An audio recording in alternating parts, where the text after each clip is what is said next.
ये कहानी सिर्फ जंगल, बंदूक और बॉम्ब की नहीं है। ये कहानी है आइडियोलॉजी की। एक बुक से शुरू हुई और बंदूक पर जाकर रुक गई। एक्चुअली 1848 जर्मनी में कार्ल मार्क्स ने लिखा था द कम्युनिस्ट मैनिफेस्टो, जिसका सिंपल लॉजिक था, अमीर लोग सिस्टम कंट्रोल करते हैं, गरीबों का एक्सप्लॉइटेशन होता है और जब सिस्टम नहीं सुनता तो रिवोल्यूशन होता है। यही आइडिया दुनिया भर में फैलता है। 1917 रसिया में लेनिन इस थ्योरी को प्रैक्टिकल बना देता है। वर्ल्ड का पहला कम्युनिस्ट स्टेट बनता है यूएसएसआर। उस टाइम इंडिया पर अंग्रेजों का राज था। ब्रिटिश एम्पायर डर जाता है क्योंकि अगर रसिया में ये हो सकता है तो वो इंडिया में भी हो सकता था, इसलिए कम्युनलिज्म को सप्रेस किया जाता है। लेकिन 1920 ताशकंद में एमएन रॉय ने सीक्रेटली सीपीआई बनाया। इसका गोल था वर्कर्स और फार्मर्स को ऑर्गेनाइज करना। उसके बाद 1925 में सीपीआई ऑफिशियली इंडिया में लॉन्च होती है। 1934 में ब्रिटिशर इसे बैन कर देते हैं, पर आइडियोलॉजी अंडरग्राउंड जिंदा रहती है। 1946 में तेलंगाना में एक इंसिडेंट होता है।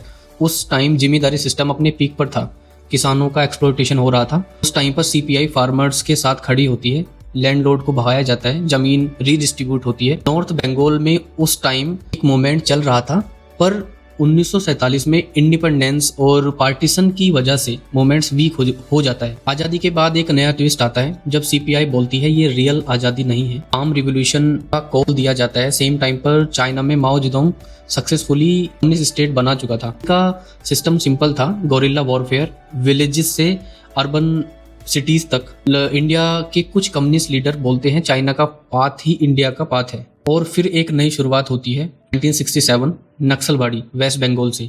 एक ट्राइबल फार्मर बिमल किसान अपनी जमीन वापस मांगता है, लैंडलॉर्ड उसकी जमीन नहीं देते।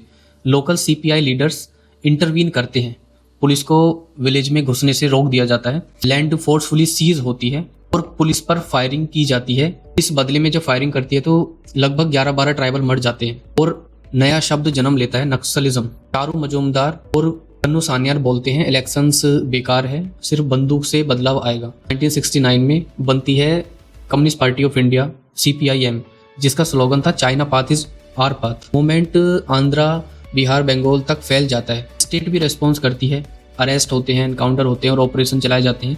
लेकिन 1972 में चारू मजूमदार की कस्टडी में डेथ हो जाती है। मूवमेंट थोड़ा वीक हो जाता है। इमरजेंसी के दौरान इंदिरा गांधी ने सब नक्सल्स को जेल में डाल देती हैं। फिर 1980 में एक कमबैक होता है। मुंडापल्ली सीतारमैया पीपल्स वॉर ग्रुप बनाता है, पीडब्ल्यूजी। स्ट्रेटजी इस बार कंप्लीटली चेंज कर देते हैं ये लोग।